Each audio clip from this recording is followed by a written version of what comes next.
त्यामुळे तुम्ही मला प्रेशर करू शकत नाही. मी तुमचा कार्यक्रमच करणार. आणि काही ज्या जुन्या सवयी इथल्या होत्या त्या इथल्या सवयी तुम्हाला कदाचित पचायला जड जाईल. हळूहळू नाही, आजच मोडायचे, आजच.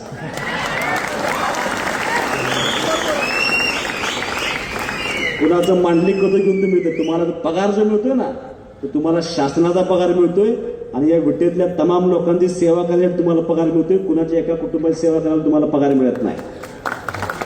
तुम्ही सेवा करायची आहे, तुम्ही तुमचं कर्तव्य करायचं आहे.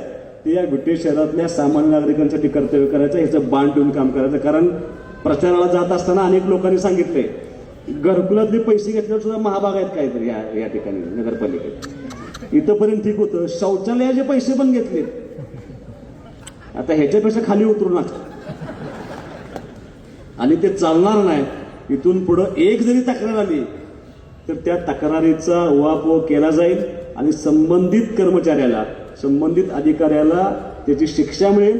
ही शिक्षा मिळू नये, तुमचं काम आहे त्या ठिकाणी काम करणं. आणि जर आत्ताच प्रेशर वाटत असेल तर मला सांगा, 16 तारखेला आचारसंहिता संपली महापालिकेची की तुमच्या इच्छेनुसार सोयीनुसार तुम्हाला त्या ठिकाणी पोच केलं जाईल.